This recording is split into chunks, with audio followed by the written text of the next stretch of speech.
selamat datang di podcast Ngomongin Bisnis by Melon Branding bareng gue, Rai. Podcast ini akan ngebahas seputar branding, marketing, dan advertising dari sebuah bisnis. Jadi, kalau lo mau ngembangin bisnis lo lebih sustain, apalagi part brandingnya, podcast ini bisa jadi pas banget nih buat lo.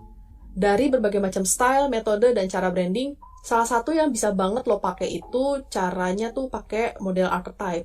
Nah, archetype itu sebenarnya pendekatan psikologinya dari Carl Jung, yang mengklasifikasikan kepribadian orang-orang gitu. Kenapa tuh ya pakai pendekatan psikologi buat brand? Well, sebenarnya sesimpel karena buat ngebangun brand, yang ngebangun persepsi orang juga nih lewat psikologi.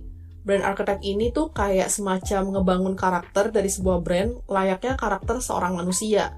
Karakter ini tuh penting banget buat bikin brand tuh jadi relatable dan deket sama audiensnya. Nah, ngomongin soal si archetype ya, archetype ini tuh jumlahnya ada 12, dan kalau dikelompokin tuh, ada 4 kelompok bagian besar lah. Nah, di kelompok pertama ada spirituality, di mana ada innocent yang punya karakter safety. Terus ada sage dengan karakter understanding, dan terakhir ada explorer dengan karakternya freedom. Di kelompok yang kedua ada live legacy.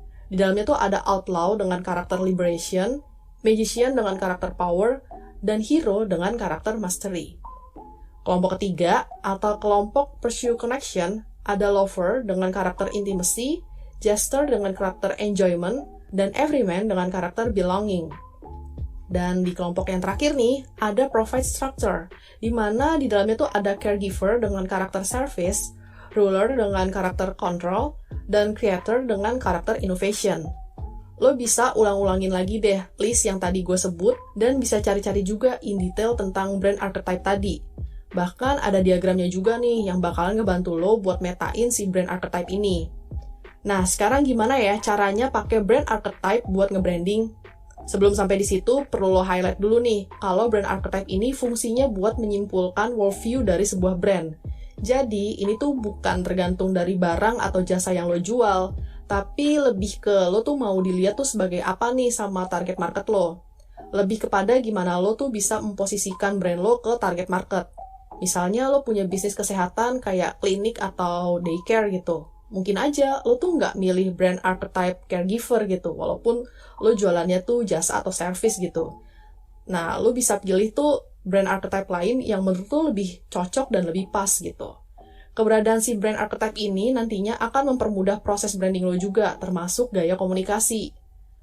Kalau gimana caranya brand archetype ini bisa ngebantu lo dalam proses branding, pertama ya, lo tuh pilih dulu nih, brand lo tuh maunya diklasifikasiin kayak gimana sih lewat si brand archetype.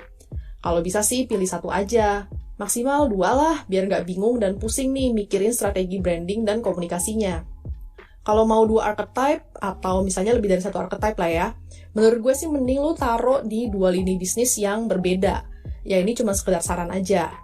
Setelah lo milih archetype, tulis juga nih, kenapa lo milih archetype itu dan karakter brand kayak gimana sih yang mau lo buat dengan pakai si brand archetype ini. Misalnya lo pilih creator dengan personality atau karakter innovation. Lo tulis deh apa yang mau lo capai dengan karakter ini.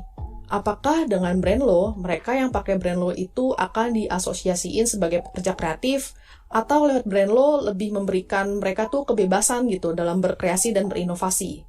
Buat deh semacam kayak statementnya gitu. Setelah itu, coba lo highlight beberapa kata penting dari statement tadi. Terus lo turunin deh ke beberapa karakter yang mengasosiasikan kata-kata yang di-highlight tadi. Contoh ya, brand archetype creator tadi gitu. Bisa jadi turunan karakternya ada kreatif, seni, problem solver, disruptive, entertaining gitu. Dari tiap kata-kata ini, kalau dihubungin dengan panca indera kita tuh biasanya mengasosiasikan personality ini tuh kayak gimana sih? Kalau secara appearance, brand kita nih bakal kelihatan kayak gimana nih dari segi warna, bentuk, ilustrasinya, font tulisan dari brand kita, itu tuh kira-kira bakal kayak gimana. Kalau secara voice, mau kedengaran kayak gimana nih? Apakah riang, frekuensinya melengking, atau rada bass gitu? Terus juga apa cara ngomongnya cepet-cepet atau lambat-lambat? Bahasa yang dipakai kayak gimana nih? To the point, berima-rima, berpuisi, atau yang witty nih ala warga? Atau mungkin bahasanya tuh lebih formal buat brand-brand yang agak lebih serius gitu. Kalau brand lo produksi barang, kalau barang itu disentuh ya, rasanya tuh kayak gimana? Apakah lembut, keras, kasar, lembek, dingin, panas gitu. Terus kalau misalnya nih brand lo itu ada baunya ya, Baunya tuh kira-kira kayak gimana sih? Apa nggak berbau? Atau baunya tuh kayak permen, kayak bunga, bau kayu-kayuan, atau kayak gimana nih?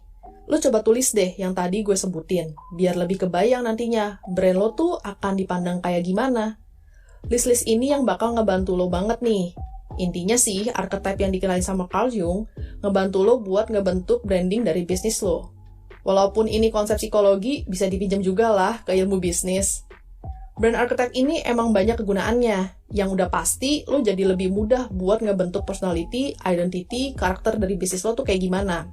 Terus juga, lo bisa ngebentuk visual, cara komunikasi brand, cara komunikasi untuk advertising, dan bakalan nyasar audiens kayak gimana nih dengan brand archetype kayak gini.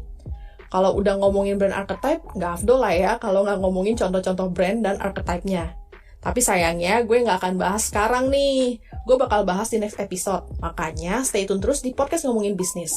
Selain di podcast, lo juga bisa dapetin konten-konten menarik seputar bisnis, marketing, advertising di Instagram kita @melonbranding dan di website www.melonbranding.com. Jangan lupa mampir, likes, dan share ya.